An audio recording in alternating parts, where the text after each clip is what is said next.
You're going to be hearing an audio tape of Grandma Iole Martinat Banker, and I'll show you photos. Here's Grandpa Bob, Robert Lemuel Banker on the left, and then my mom, Yolanda Lonnie Roberta Banker Coates, and then me, Annie or Andrea right there. Okay. Like do something with. Let's see, where were we? Grandma on your dad's side. Susano? Didn't she, like, do something with cotton or weaving? Or... No, that was my great-grandmother. Oh, okay. So, what, I mean, if I wanted to say, like, and so, your grandfather, Giacomo, was, herding the sheep or, something. Like, what do you think he did, for a living? I mean, what did he? Well, actually, he was a mason. And that's building anything with cement and wood and rock and stones. He would make fences and... I mean, obviously he was home when this happened. Oh, yeah, sure. When this happened, meaning when the fascist Nazis burned down their house. Anything with cement and wood and rock and stones, he would make fences and... I mean, obviously he was home when this happened. Oh, yeah, sure, because the jobs were all close by. He didn't go, he didn't go far. And what do you think maybe your grandma, Susanna, was doing? Well, she was very passive, so what she was doing at the time, I have no idea. I mean, probable maybe. Cooking dinner, picking up firewood. They had to go, they had naturally no gas, no water. Water was from a well. And, so where did you pick up the firewood in the... I was out in the forest. Because your house was surrounded. Yeah, the house was surrounded by forest. So then, after they burned down their house, and if you've ever been in a fire, it's a very devastating. If you ever had your house burned down, it's a very devastating feeling, and I can imagine on these kind of circumstances where you're fearing for your life, and at the same time looking at your house being burned down. It's a really, all the meager possessions that you had, and they was very meager because they were very poor. So they were. So from then on, I didn't. It was so dramatic to think that she had been through something like this. Just something you see in the movies, but she had actually experienced this. And I imagine that they took refuge, probably maybe some neighbors, took them in, but I think very shortly after this, I think this just completely broke down my grandfather's spirit, and he passed away. I don't really know exactly the circumstances, but I know it wasn't very long after that he passed away, and I think the shock and all the drama that he'd been through. Probably, firsthand realized there's no way we can, Yeah, I think partisans can win this big regime, Yeah, and especially when you don't know who turned you in. That was another horrible, that was a very, very hard thing to live with, because you didn't, I know my aunt said that was you didn't know who was your friend or who was your enemy. So, it's just like you don't think, well, is Linda and my friend, or is Eleanor my friend? Or are they going to turn me in, or are they going to shoot me? So that's about the end of the story. Yeah, that was right. And then we did go back up, of course, and see where they lived. In the mountains, they're going to Yeah. come down. You went to see it? Oh, we went to look at the place. You know, there was nothing there, of course, Yeah.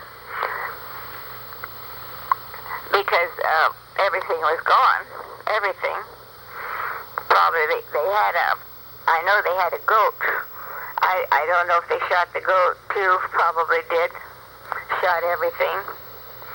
So they were just lucky to have escaped with their lives. I don't know why they didn't get shot, because I think that was whether maybe the head guy took pity on them, you know, old people, and then a young girl, you know, and Giacomo and Susanna about at this time. Just about. well, 50 or 80 or... oh well, probably in their 70s. And they didn't hurt the 20-year-old too much. No, they didn't do anything to her. Elsa. She was very pretty. You'd think they'd raped her or something, but she said no. Mm-hmm. So I don't know. So that was a very dramatic experience. Oh, yeah. Did you hear about this with your mom and dad, or did Elsa just tell you? Elsa told us. All of it, together. Yeah. And I don't know if Annie, stop it.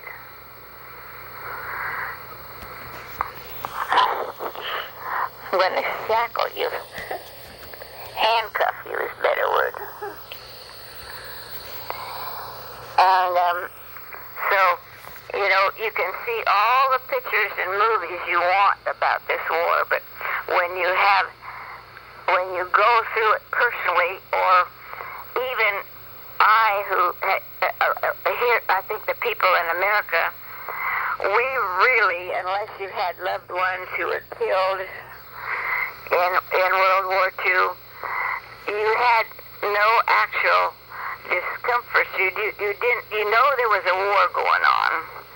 You know, maybe you had gas rationing, but you know that was such a small little thing, and they rationed your sugar and stuff like that. But that was, you know, so inconsequential. So I really didn't know what.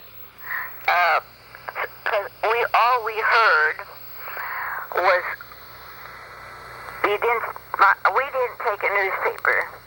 We were too poor to take a newspaper, so we didn't have a newspaper. So all we had was a radio. And what we got over the radio was very minimal news. So many things that we here in America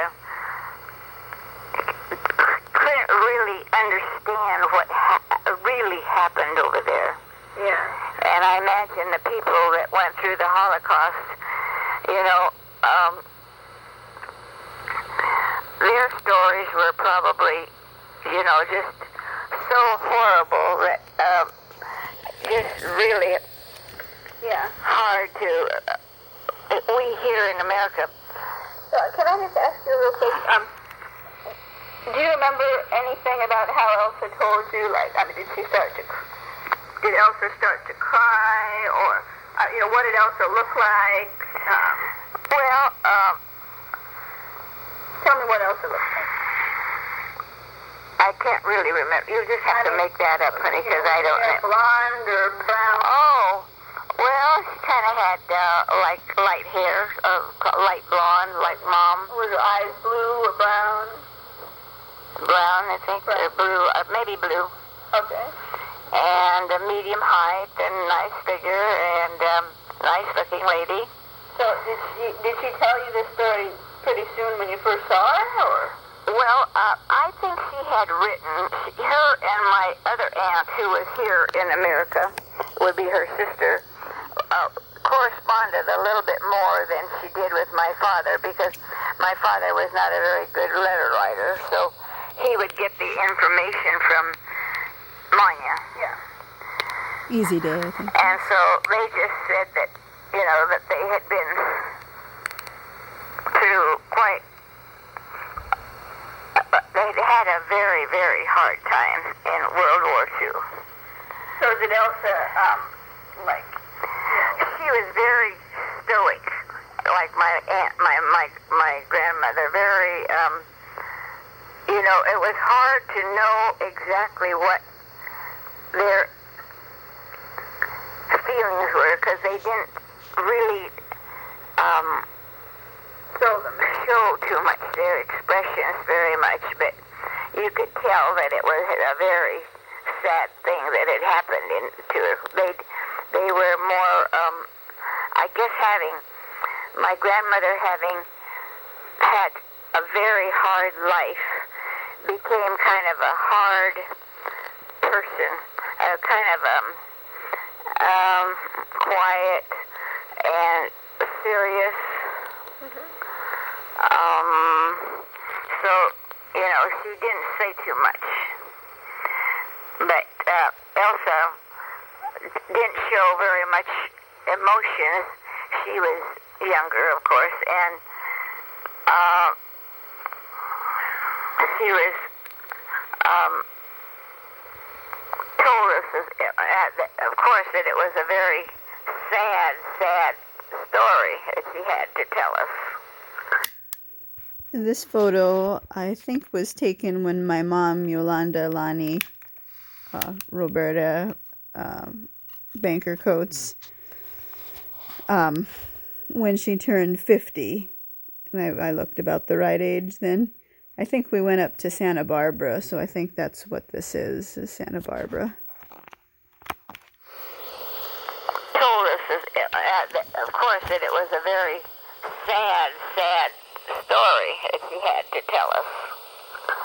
But right now, I cannot remember the expressions, but they were used to a hard life. Yeah. And I think when you're used to a hard life, you don't show, there's not much to smile about. I was just curious, when you said Elsa took you up to where the house that got burned down was, so you saw, the land area. Could you describe a little bit what it looked like? There was big pine trees everywhere, or, it was on a hill, or there was... Yes, it was on a hill. You had to climb up to get to it. Lots of chestnut trees and big, I don't know what other kinds of big trees there were. A lot of trees. Oh, yeah. Of open area. Oh, no, there was no open area. Okay. And any open area, the farmers had cleared away themselves. And so my grandfather, what property, where they lived, cleared it enough for a house, you can call it a house, dirt floors and a very minimal house. There was maybe one little flat area where my grandmother grew string beans.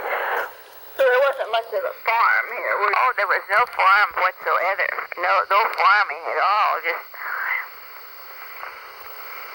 absolutely none whatsoever. That's why it was a very good place to hide people. So, as far as I'm imagining this place, the house itself is on a hill by itself, away from other parts of the mountain. And all around in the mountains, there's all these chestnut trees. Did you say there were pine trees too? Yeah, pine tree. I don't know what kind of honey trees. Okay. Just say pine, whatever grew at that altitude. I don't know. So the little hill that the house was on, though, was not so much forested, right? Well, they had cleared a place out. Yeah, but are we talking about there's no trees right around the house, and then there's trees again, or? That's right. Yeah. It's just as if somebody had come and leveled a tiny spot off of a mountain so that you could build a little house on it. So they were surrounded by forest? Oh, yeah. Okay. That's why it was a really good place to hide. And mountains, they were just pick a spot between here and Lake Arrowhead or Big Bear, a little spot out for one little cabin, and that's what you'd find. And the hill that the house was on must have not been that big, because you said there wasn't much area for your grandma to grow string beans, right? Like just a little tiny... Well, because they cleared a small place out. Yeah, but... You know, it probably wasn't half as big as our yard. Yeah, okay. So everything where they lived is small little huts, more or less. That's right. Exactly. And a little, exactly. You know, a little tiny... Well, they had a well. Because, of course, they had water from the Alps, because they were at the foot of the Alps. The Alps was right in back of them, and you took the Alps, and you took that road, or you know, you walked, you would land in Switzerland. That's why that was a good place to hide. Oh, I see. Maybe some partisan against the fascists, like from Rome or something, blew up a bridge in Rome, and then went to hide. Exactly. And then went to Switzerland. Exactly. Gotcha. Just exactly like the sound of music. They were on their way to Switzerland, some of these people that Grandma Iola's grandfather Giacomo was hiding. They had, you know, done something for the underground, you know, against the Nazi fascists, and then they wanted to, you know, escape, not be caught, so they wanted to go to Switzerland, and Grandma Iola's grandfather Giacomo's little hut house thing was right on the way, right, you know, just you'd stay there maybe overnight and get a meal and then a little sleep before heading off again towards Switzerland, just not too far away from San Secondo area of Piemonte. I gotcha. Wow. And that's what it looked like. Okay. Jeez. You know, do you happen to know if Elsa said the time of year when this happened, or are we talking about, you know, they burned the house down when there was snow on the ground, or... She did not mention any snow, so I presume that there wasn't any snow on the ground. So I can't tell you the time because I don't know. That's fine. You can make it up. Okay. Thank you very much. It was whatever you want to say. You make that. Okay. What do you call it? It's beef stroganoff or something? No. Yeah, only if you add the noodles.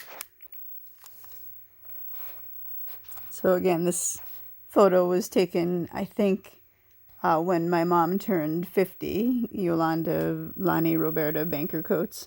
We went to Santa Barbara and for her 50th birthday.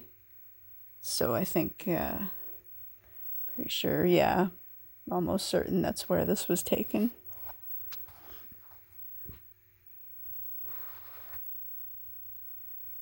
People say my voice and my mom's voice are kind of similar, but Grandma Iole said my voice is a little bit lower and not quite so high and squeaky.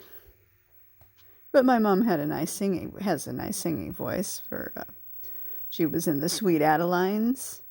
It's a famous singing group, and the year she was in it, they went really far in the championships or whatever, but she dropped out before they went, you know, all the way in the tournament because she was dating my dad and, you know, had other priorities.